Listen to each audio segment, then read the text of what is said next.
요한일서 2장 7절에서 11절까지 보겠습니다.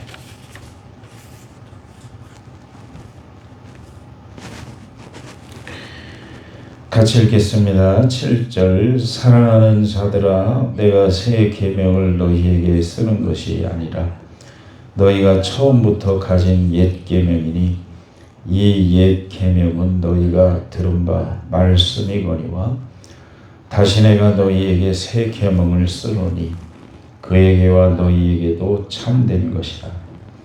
이는 어두움이 지나가고 참 빛이 벌써 비치니라. 빛 가운데 있다 하면서 그 형제를 미워하는 자는 지금까지 어두움에 있는 자요, 그의 형제를 사랑하는 자는 빛 가운데 거하여 자기 속에 거리낌이 없으나 그의 형제를 미워하는 자는 어둠에 있고 또 어둠에 행하며 갈 곳을 알지 못하나니 이는 그가 어두움이 그의 눈을 멀게 하였습니다. 아멘. 다시 거듭해서 말씀드리지만 예수 그리스도의 빛 되심과 또 그분 자체가 계명의 대명사로서 사랑으로서 또 요한계시록 21장에 가서는 보라 내가 만물을 새롭게 한다 하시는 이런 말씀이 단어만 다르지 다 동의어다. 빛이나 그리스도 새롭게 하신 사랑 계명. 그래서 왜 이런 예수 그리스도의 사역과 그리고 또 예표를 이렇게 말씀을 강조하는가 하면 그리스도께서 이 땅에 오신 것을 강조하는 것이고 이 땅에 오시지 않았다면 이러한 일이 있을 수 없기 때문에 당시의 이단인 영지주의 예수님께서 육체로 오심을 부인하는 자들에 대한 반박과 더불어서 그리스도인들이 이 예수 그리스도에 대한 이 신앙을 가지고 어떻게 삶에 적용해서 마지막 때를 준비하며 하나님과 지정의가 생각과 뜻과 목적이 같게 살 수 있는가 하는 것을 사도 요한은 강조하고 있는 것입니다. 특별히 이제 예수님을 창세기에서도 빛이라고 그랬고 또 고린도 후서 4장에서도 빛이라고 그랬고 요한복음 1장에서 빛이라고 그랬고 그리고 계속해서 요한일서에서도 빛이라고 말씀을 하시고 또 요한계시록 마지막에도 천국에는 빛이 필요 없으니 한번 같이 하시죠. 예수님 자체가 빛이시다. 아멘. 그러니까 참 기가 막힌 거예요. 근데 제가 새벽에 말씀을 읽다가 번쩍 뭐 생각하려고 한 게 아닌데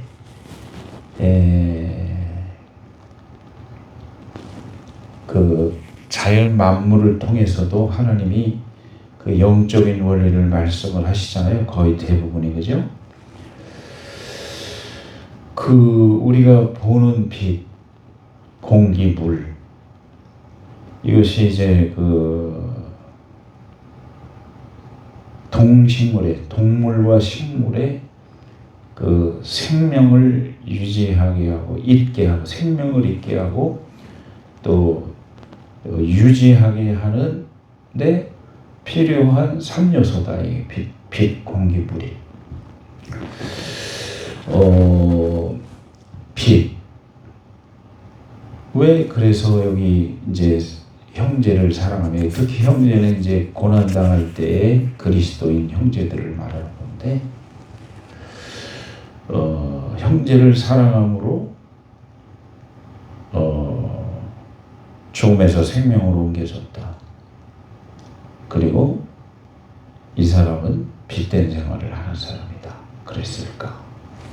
자연 원리에서도 빛은 생명의 에너지 근원이죠. 왜냐하면은 조금만 생각을 해봐도 이 빛이 에너지를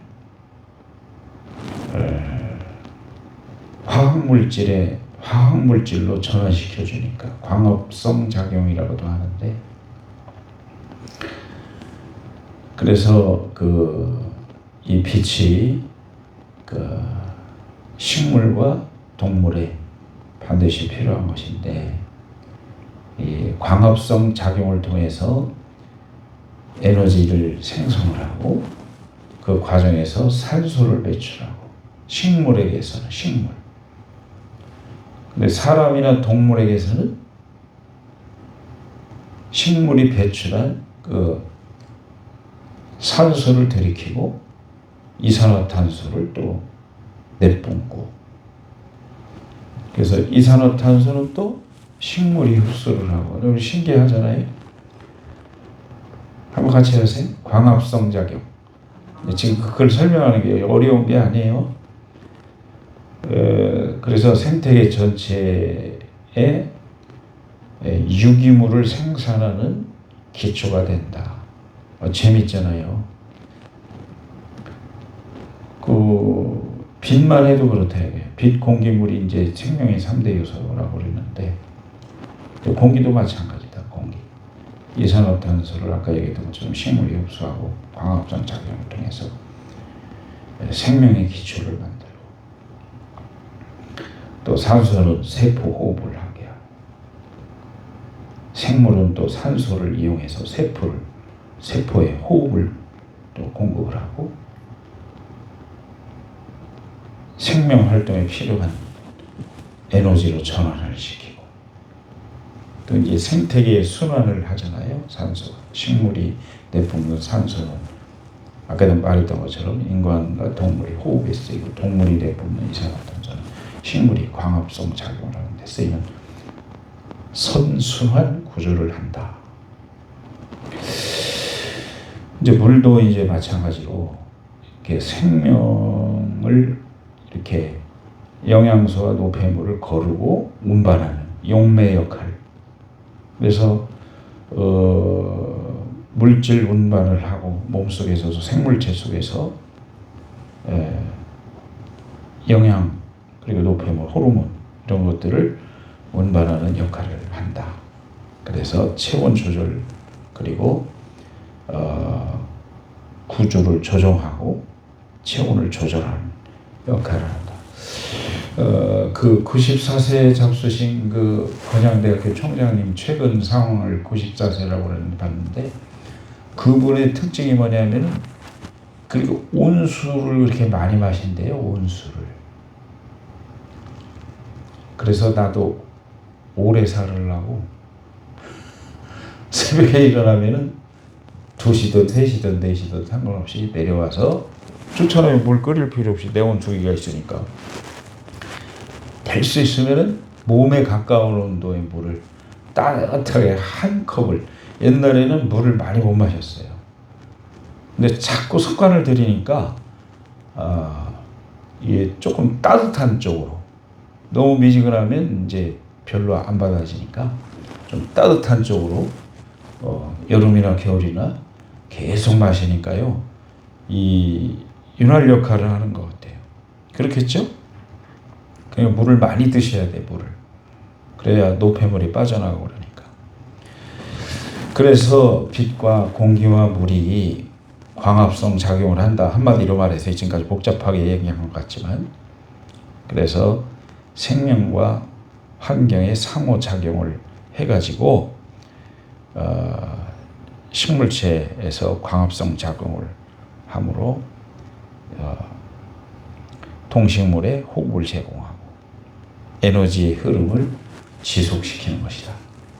빛에 대한 이야기를 하려다 그렇게 된 건데, 그러니까 빛은 한마디로 생명의 에너지의 근원이기 때문에 괜히 하나님께서 예수 그리스도를 빛의 예표로 빛을 만들어 놓으심으로 빛이 있게 하심으로 그 예수님을 예표하신 게 아니다 이거예요. 그러니까 고린도후서 4장 6절에도 그 빛이 비춰짐으로써 예수 그리스도가 전해지고, 또 이제 7절부터 이제 잠깐 보겠습니다. 여기 중요한 단어들이 그리스도 계속 반복하는 거예요 지금. 또 빛, 또 사랑, 계명, 이거는 한 가지로 보는 거죠. 그래서 이제 마지막에 잠깐 한번 요한계시록 21장을 한번 봐야 돼요. 이 마지막에 새 하늘과 새 땅이 이루어졌을 때 하나님께서 만물을 새롭게 한다는 게 뭐겠어요? 한번 같이 하시죠. 이사야서에서 말씀하신 사랑의 나라를 말씀하는 것이다. 예, 새롭게 한다는 것은 그런 일반적인 얘기가 아니에요. 21장 5절 시작. 보좌에 앉으시니가 이르시되 보라 내가 만물을 새롭게 하느라 하시고, 또 이르시되 이 말은 신실하고 참되니 기록하라 하시고. 이사야서에도 보면 하나님의 나라 상함도 없고 해함도 없고 어린아이가 독사울에 장난쳐도 물지 않는 그러한 놀라운 나라가 만들어지는 거, 만물을 새롭게 한다. 그러니까 사랑의 나라가 이루어진다. 사랑의 나라. 그러면서 6절을 보세요. 시작. 내게 말씀하시되 이루었도다. 나는 알파와 오메가요 처음과 마지막이라. 내가 생명수 샘물을 목마른 자에게 값없이 주리니. 아멘. 우리는 뭐가 되느냐. 7절 시작. 이기는 자는 이것들을 상속으로 받으리니 나는 그의 하나님이 되고 그는 내 아들이 되리라. 아멘. 그러니까 이 빛에 대해서 우리가 빛 가운데 거하는지 아닌지, 또 예수 그리스도 안에 거하는지 아닌지, 계명을 순종하는 것이 아닌지 긴지, 이런 것을 우리가 분별할 수가 있다. 그래서 이 요한일서 2장 7절에서 11절에 우리가 주된 그 키워드를 생각한다면 한번 같이 하시죠. 형제와의 교제. 진정으로 여기서는 환난기 때의 이야기라 특별히 그리스도인끼리와의 교제, 진정한 교제는 빛 가운데 갈 때 이루어진다. 그것은 어제도 말씀을 계속 반복해서 드렸던 것처럼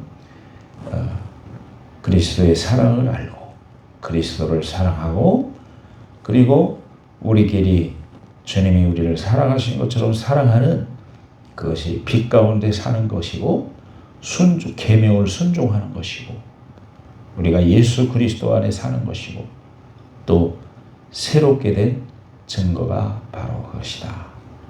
자, 7절을 보겠습니다. 이것은 이제 그리스도인 거듭난 사람은, 하나님의 나라를 받은 사람은 의무가 뭐가 있느냐? 사랑해야 될 의무가 있다. 이게 사랑을 요구하는 게 아니고, 시작. 사랑하는 자들아 내가 새 계명을 너희에게 쓰는 것이 아니라 너희가 처음부터 가진 옛 계명이니 이 계명은 너희가 들은 바 말씀이거니와. 처음부터 가진 옛 계명이라고 하는 것은 창세부터 시작한 그 계명.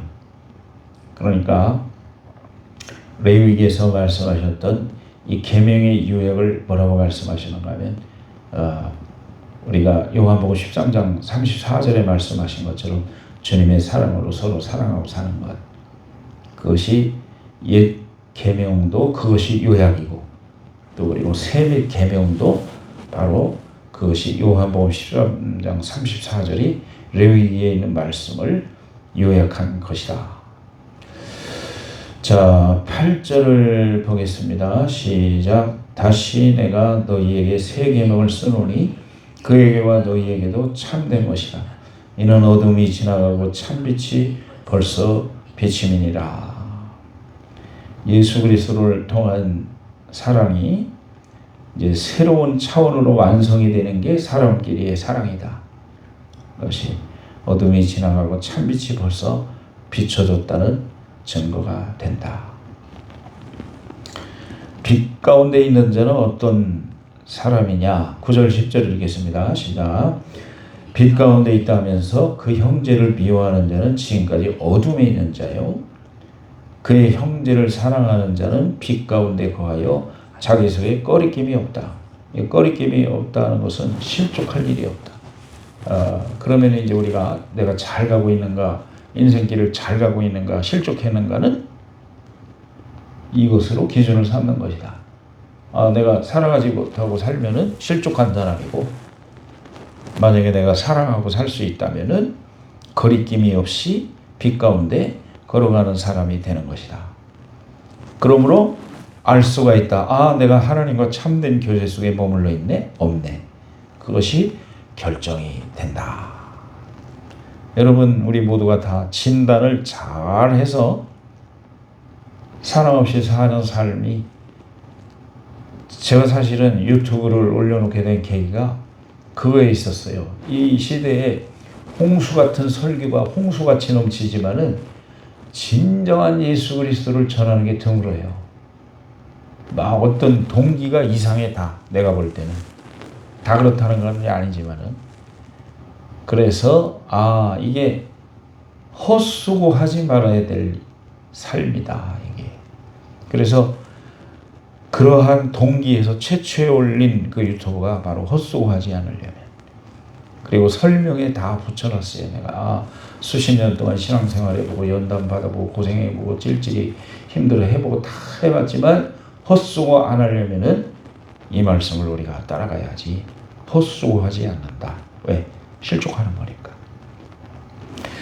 마지막 11절을 읽겠습니다. 시작. 그의 형제를 미워하는 자는 어둠에 있고 또 어둠에 행하여 갈 곳을 알지 못하나니 이는 그 어둠이 그의 눈을 멀게 했다. 네. 미움이 들어가는 것은 어둠이 들어가는 거고, 어둠이 들어가는 것은 마귀가 들어가는 거고, 그러면 어디로 갈지를 모른다. 눈이 멀은 사람이 된다. 바로 사랑의 삶이 빛이라는 점. 한번 같이 하시죠. 주의 말씀은 내 발의 등이요 내 길의 빛이니이다. 아멘. 할렐루야. 그러니까 내가 지금 잘 가고 있는지 못 가고 있는지, 잘못 가고 있는지, 실족하는지 잘 생각해 봐야 돼요, 여러분. 그래야 헛수고 안 하니까요. 그래서 내 마음에 사람이 드느냐 안 드느냐 이걸 기준으로 하면 아주 내추럴한 거예요. 그렇겠죠? 내 마음에 들어, 내 마음에 안 들어, 그건 내 기준이지. 사도 바울마저도 그랬잖아요. 여러분들이 내가 설교하다가 푹 쓰러져가지고 개거품을 붓는데도 의심을 품을 수가 있겠지, 사람이니까. 그러나 여러분들이 나를 보는 것도 별거 아니고, 내가 만약에 하나님 앞에 부끄러움이 없다고 해도 그것도 아무것도 아니고, 한번 같이 하세요. 주님이 나를 어떻게 보시는가? 그것이 중요하다. 그렇게 말한 거예요, 사도 바울이. 그러니까 아무것도 두려워할 거 없고 주님만 두려워하면서 우리의 생각, 뜻, 말, 행동, 지정의의 모든 것을 정리를, 스캔을 잘 해가지고 여러분 오늘도 빛된 생활 속에서 승리하시는 여러분 되시기를 주님의 이름으로 축복합니다.